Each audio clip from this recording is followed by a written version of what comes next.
Good morning, boys and girls. And today, this is for the boys and girls. The first story today is going to be for the boys and girls at Boyle Road and at Terryville Road. Now, I want you to guess where I am. Here's one hint. Hi, boys and girls. You're right. If you guessed, I'm at Boyle Road with Principal Pearl and Mr. Pisano and Mr. Heverer. We're just in the library here, and I can't come around and talk to you right now because it's going to take a while to get. There we are. And you can see it's a beautiful library, isn't it? And I'm very happy to be with you today, as always. All right, today we're going to read a book called, and it's good for the autumn. Today's really starting to feel like autumn, isn't it? Not like yesterday and the day before and the day before that. That was icky. That felt like soup. How many seeds in a pumpkin? Or how many seeds in a pumpkin? And it's by Margaret McNamara and G. Brian Karras. How many seeds in a pumpkin? All right, let's get ready. Get the book in story position. Look at this. Look at this great picture. This reminds me of some of our classrooms. See all the boys and girls' names, the nameplates on the desks? All right. How many seeds in a pumpkin?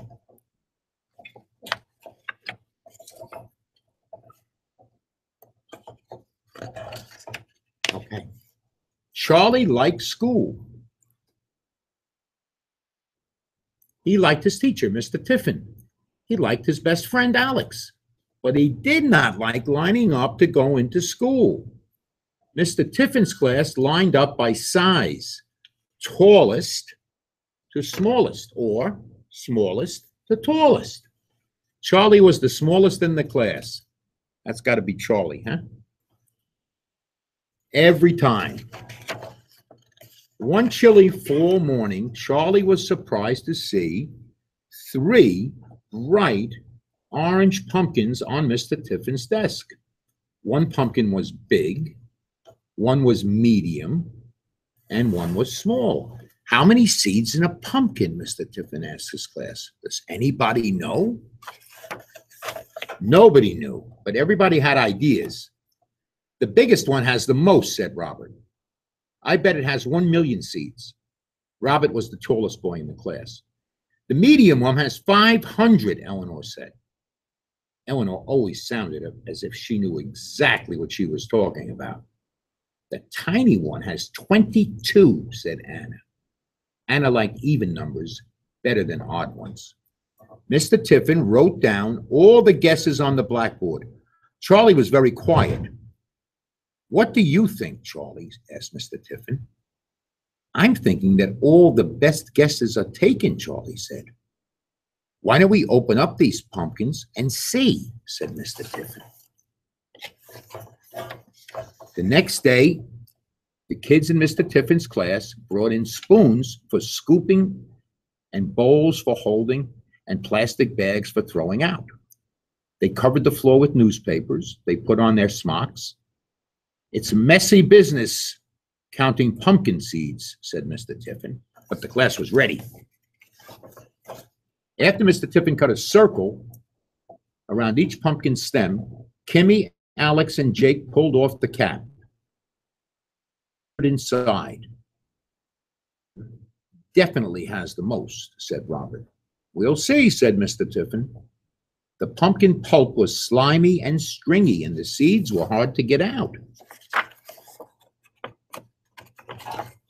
When the children were finished, there were 3 empty pumpkins, 3 full bowls, and 20 messy hands. Tomorrow, we will find out the answer to our question, said Mr. Tiffin. Tonight, your homework is to think about how we should count all the seeds. That afternoon, Mr. Tiffin dried the seeds. Looks like a little toaster oven. The next day, he put them in 3 paper bags marked big, medium, and small. Did you do your homework? He asked the class. Yes, Alex said. I think we should just guess. I think we should count very, very carefully, said Tara. I think we should count by 2s, 5s, and 10s, said Molly. Pretty cool. The class agreed that Molly had a good idea. Robert, Kimmy, and Jake all wanted to count the seeds in big pumpkins by 2s. In the big pumpkin. Anna asked if she could join them. We can be the 2s club, she said. They practiced counting. 2, 4, 6, 8, 10, 12, they said together. Jeremy, Tara, Eleanor, Molly, and Alex like counting by 5s. We'll count the seeds in the medium pumpkin, said Molly. We can be the 5s club. 5, 10, 15, 20, they cheered. I'll take the smallest pumpkin, said Charlie. I guess I'll be in the 10s club. Good idea, said Mr. Tiffin. 10, 20, 30, Charlie began. Soon, there were many groups of seeds in front of each pumpkin. Got them all spread out, you see? Here they are, the 2s club, the 5s club.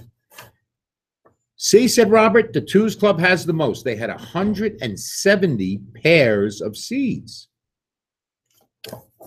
We have lots too, said Eleanor. They had 63 groups of 5 seeds and 1 seed left over. The 10s club, Charlie had exactly 35 groups of 10 seeds.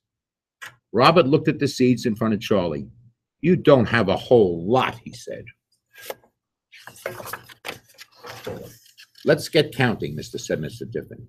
2, 4, 6, 8, 10, 12, began Robert, Kimmy, Jake, and Anna. It took a long time to count 170 pairs of seeds. My brain hurts, said Anna. The biggest pumpkin had 340 seeds. Almost 1 million, said Jake. 5, 10, 15, 20, 25, chanted Jeremy, Tara, Eleanor, and Molly. There were 316 seeds in the medium pumpkin.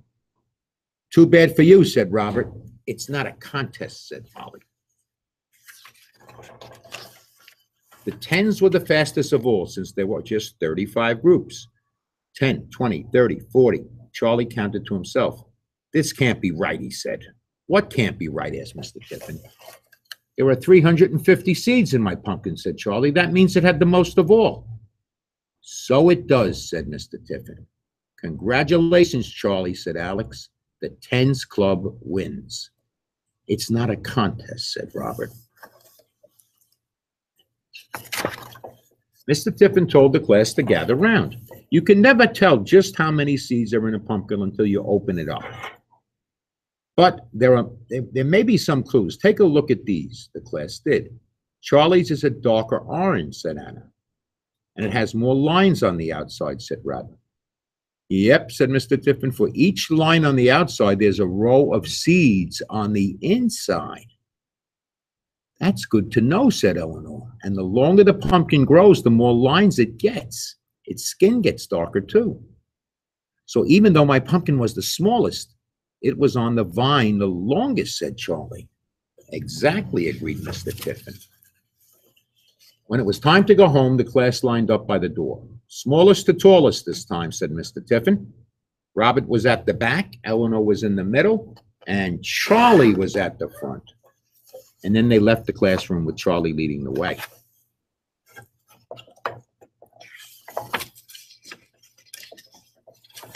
That's it. Pretty cool book. I never knew that the more lines on the side of a pumpkin, that for every line on the outside, there was a row of seeds on the inside. I also never knew that the darker the pumpkin, the longer it was on the vine. Here's what Mr. Tiffin says. I looked pretty carefully for these 3 pumpkins so that Charlie, Robert, Anna, and the other students would not be able to predict what was inside. Pollination, pumpkin variety, and time on the vine determine how many lines are on the pumpkin and how many seeds are on the inside. Size alone is not the most important thing, which worked out great for Charlie. The smallest had the most. I would have guessed the biggest. How about you? A good story. I really enjoyed that story, and I learned a lot. Stories are fun, but they also teach us things, don't they? I don't have to be a pumpkin farmer now to figure that out. Next time I look at a pumpkin, though, or see a bunch of pumpkins, and now's the time when you're going to see them. I'm going to count those lines on the outside pretty carefully. And then maybe I can make a prediction, but I'll have secret information. Maybe if I go to my grandson, oh no, my grandson's watching this over at Terryville, so that's no good. But if I go to somebody who doesn't know that we've read this story, somebody not from here, and I said, I bet you there are more seeds in this pumpkin than this pumpkin, I can probably win by using the lines on the outside as a clue. That was pretty good. All right. I'm going to see you next Thursday. I want you to have a great day today, and I'll talk to you soon.